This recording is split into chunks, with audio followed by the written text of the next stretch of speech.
Hello बच्चों, let's see this question. The question says in each of the following questions a statement of assertion is given by corresponding statement of reason are of the statements.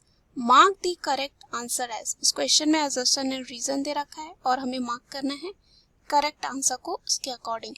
Assertion is here viruses cause diseases and replicate when they are in the host cell.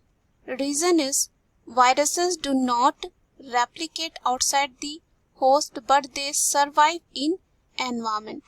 इस question में जो है हम देखते हैं assertion and reason जो है सही है या गलत और explanation सही है या नहीं. तो आइए सबसे पहले बात करते हैं की कॉन्सेप्ट की. तो जो की कॉन्सेप्ट हो जाएगा यहाँ पे हो जाएगा वायरस.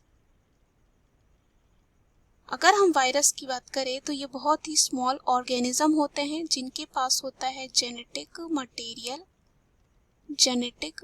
मटेरियल न्यूक्लिक एसिड के फॉर्म में, जैसे कि डीएनए हो सकता है या तो आरएनए हो सकता है. उसके बाद ये जो होते हैं वो कवर्ड होते हैं प्रोटीन कोट से. प्रोटीन कोट से जो है कवर्ड होते हैं. उसके बाद इनमें जो है सेलुलर स्ट्रक्चर एब्सेंट होता है, यानी कि ए सेलुलर होते हैं. उसके बाद अगर इनके फीचर्स की बात करें तो ये जो है वायरस जो होते हैं डिपेंड करते हैं होस्ट पर अपने सर्वाइवल के लिए. और यहाँ पे क्या होते हैं, ये जो होते हैं डिजीज कॉज कर सकते हैं. डिफरेंट काइंड्स ऑफ डिजीज जो ये कॉज करते हैं, जैसे कि कोई भी होस्ट में, वो ह्यूमन भी हो सकता है या कोई भी एनिमल हो सकता है, उसमें ये डिजीज कॉज करते हैं. उसके बाद ये जो है रेप्लिकेट करते हैं जब ये होस्ट सेल में होते हैं. ऐसा इसलिए क्योंकि होस्ट सेल के पास जो है अपनी मशीनरी होती है, उसका ये यूज करते हैं और इनके पास ऐसा कुछ नहीं होता है, इसलिए वो डिपेंड होते हैं रेप्लिकेट होने के लिए.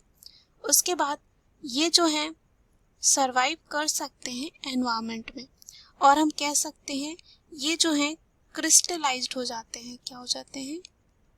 क्रिस्टलाइज्ड हो जाते हैं जब आउटसाइड दी होस्ट रहते हैं. और ये जो प्रॉपर्टी होती है नॉन लिविंग की होती है. किसकी होती है? नॉन लिविंग की होती है. और इसलिए हम कहते हैं कि वायरस को जो है बॉर्डर लाइन में रखा गया है लिविंग एंड नॉन लिविंग की. तो यहाँ पर चलिए हम देखते हैं assertion क्या दे रखा है. Viruses cause diseases and replicate when they are in the host cell. Yes, बिल्कुल ये सही दे रखा है. Reason is virus do not replicate outside the host. Yes, but they survive in environment. तो ये जो है हमारा रीजन भी बिल्कुल सही है. बट यहाँ पे जो रीजन दे रखा है उसका एक्सप्लेनेशन जो है यहाँ पे assertion के लिए करेक्ट नहीं है. तो चलिए हम इसका सही जो है ऑप्शन देखते हैं. ए दे रखा है both assertion and reason are true and R is the correct explanation of A. ये तो गलत हो जाएगा बिकॉज रीजन जो है करेक्ट एक्सप्लेनेशन नहीं है assertion के लिए. दूसरा है both assertion and reason are true but R is not the correct explanation of A. तो ये जो है हमारे क्वेश्चन का सही आंसर हो जाएगा बिकॉज यहाँ पे रीजन जो दे रखा है वो सही नहीं है, एक्सप्लेनेशन सही नहीं है assertion के लिए. सी है if A is true but R is false, तो ये गलत हो जाता है. डी है if A is false but R is true, तो अगेन ये गलत हो जाता है. So the right answer of this question is option B. Hope you understood it well. Best of luck.